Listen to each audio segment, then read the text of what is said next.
Saya menjalin hubungan dengan asisten pribadi Maya sendiri. Dan selingkuhan, saya sedang berlibur menggunakan uang yang seharusnya menjadi milik hak Maya. Ini orang nih, otaknya tuh udah didengkul.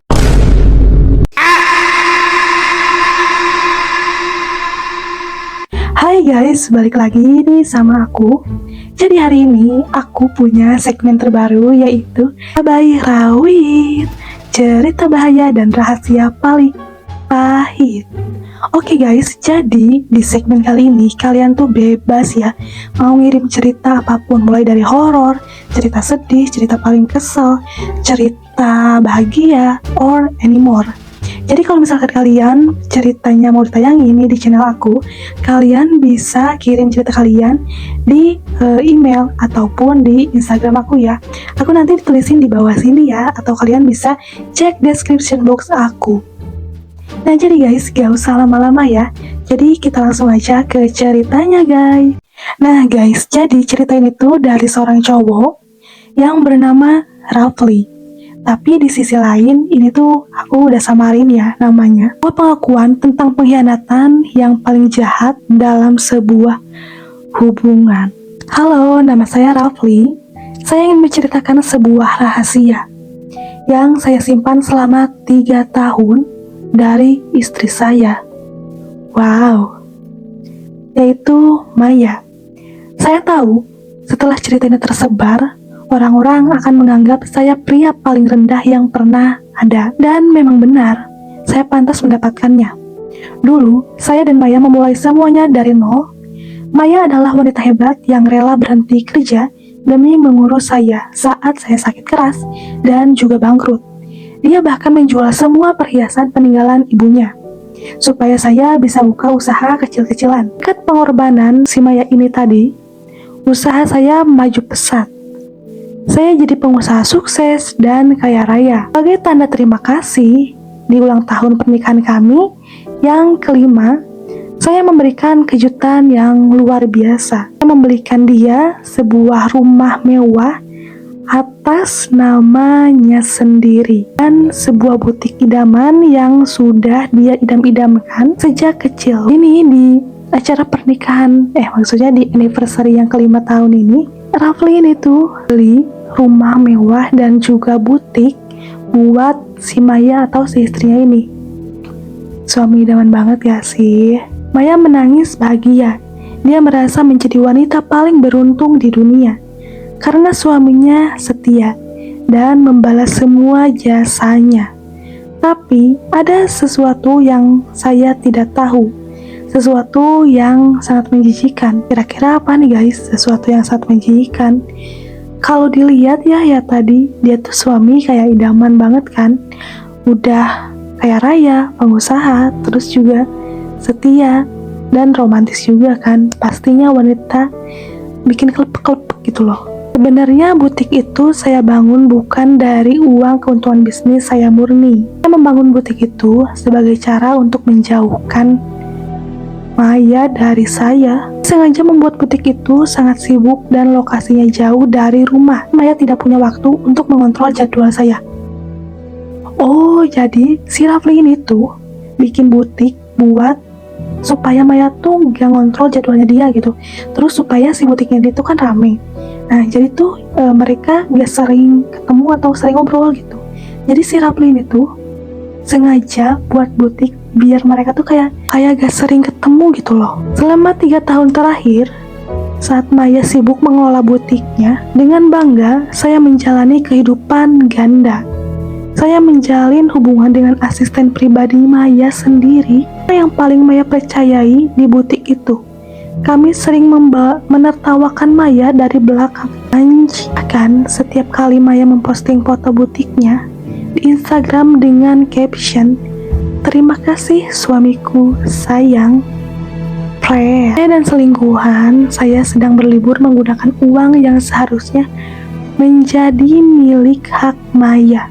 Ini orang nih, otaknya tuh udah didengkul. Udah bikin butik ya, buat ngejauhin kayak mereka tuh gak sering ngobrol gitu. Terus si Rafli ini juga malah selingkuh sama asisten pribadinya istrinya. Dan yang paling gongnya ini, haknya Maya juga diambil. Bahkan mereka pergi liburan pakai duit haknya Maya, guys. Coba nih. Tapi disinilah bagian yang akan membuat kalian geram. Bulan lalu, bisnis saya tiba-tiba goyang karena kesalahan investasi.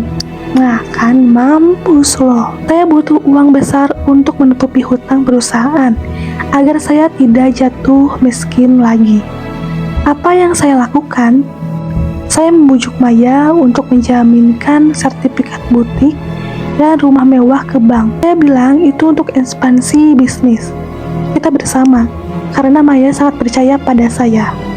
Dia menandatangani semuanya tanpa membaca detailnya. Anjir, dia tadi kan udah beliin butik ya, bikinin butik sama beliin rumah mewah buat si Maya. Tapi digadein sama lakinya lagi. Kan anjir tuh. Otak nih. Minggu lalu, surat sita dari bank datang ke butik. Maya panik dan melepon saya sambil menangis. Dia bilang, "Rafli, butik kesayanganku mau disita. Gimana ini?" Tahu apa yang saya katakan? Saya menjawabnya dengan suara dingin. "Maaf Maya, bisnis adalah bisnis. Sertifikat itu sudah saya balik nama atas nama selingkuhan saya. Saya sebulan yang lalu lewat dokumen yang kamu tanda tangani tanpa baca itu. Sekarang rumah dan butik itu bukan milikmu lagi. Dan ya, kita cerai." Itu kayak gak habis pikir gitu sama cowok atau laki-laki yang keluarganya tuh udah modalin dia ya. Terus dia udah berusaha berjuang bareng-bareng gitu.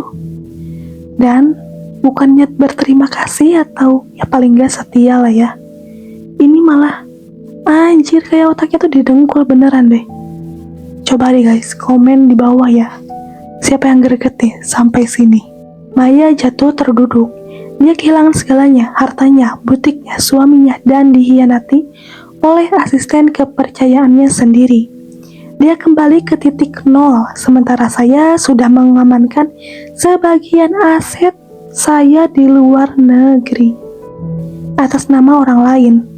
Plot twist-nya adalah ini nih guys, masuk nih kali ini.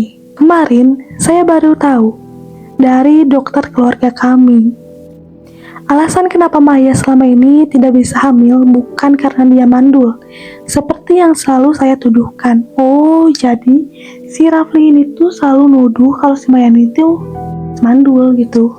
Karena sejak 5 tahun pernikahan mereka kan, mereka belum punya anak juga ya. Ternyata selama ini Maya tahu kalau saya yang bermasalah. Tapi dia sengaja memalsukan hasil laboratorium medis dan menyalahkan dirinya sendiri di depan keluarga besar hanya agar harga diri saya sebagai laki-laki tidak jatuh. Dia melindungi nama baik saya selama 3 tahun. Sementara di waktu yang sama, saya sedang menyusun rencana untuk merampas semua miliknya dan mencapakannya. Gila ini beneran gak habis pikir banget deh. Gak masuk di akal.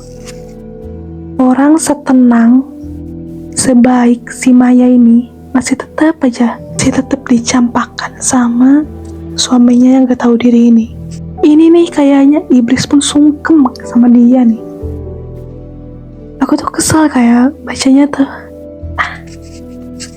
Gak habis dipikir banget dah. Sekarang Maya tinggal di kontrakan sempit, sementara saya masih bisa tertawa di rumah mewah. Saya tidak melanggar hukum secara fisik, semua dokumen sah secara hukum, karena dia yang tanda tangan. Tapi setiap kali saya melihat pantulan diri saya di cermin, saya tahu saya adalah seorang iblis yang sebenarnya. Bukan iblis men, tapi kayak lebih dari iblis. Guys, emosi ya? Menurut aku tuh kayak emosi banget deh. Jadi nih, si Rafli ini tuh udah nikah sama si Maya 5 tahun. Si Maya ini tuh udah nemenin dia berjuang gitu dari nol sampai dia juga buka usaha gitu. Terus si Rafli ini tuh tadi ngehadiahin rumah dan butik yang diidam-idamkan dulu sama si Maya. Tapi si Raflinya malah main belakang sama asisten pribadi istrinya dan juga merebut semua aset. bayangin, si Maya juga memasukin hasil laboratorium bahwa yang mandul itu suaminya, bukan si Maya. Kurang baik apa coba ini si Maya. Tapi ya guys, aku percaya kalau misalkan hukum tak bertuah itu nyata, tapi balik lagi gitu ke personalnya masing-masing. Kapan lagi gitu dapat istri yang memang sesempurna ini menurut aku nih. Mungkin video kali ini tuh segini dulu aja. Udah banyak banget reaksi atau reactionnya gitu, karena aku juga masih bingung sebenarnya. Tapi ya anyway, mungkin segini dulu aja ya buat video pertama aku di Cabai Rawit. Jadi nanti kita akan bahas lagi di segmen selanjutnya atau di sesi berikutnya. Insya Allah aku akan upload tiap hari juga, dan semoga kalian bisa terhibur atau dapat pelajaran dari apa yang aku sampaikan gitu di setiap videonya. And thank you for the watching. Enjoy and the video guys. Thank you. Bye.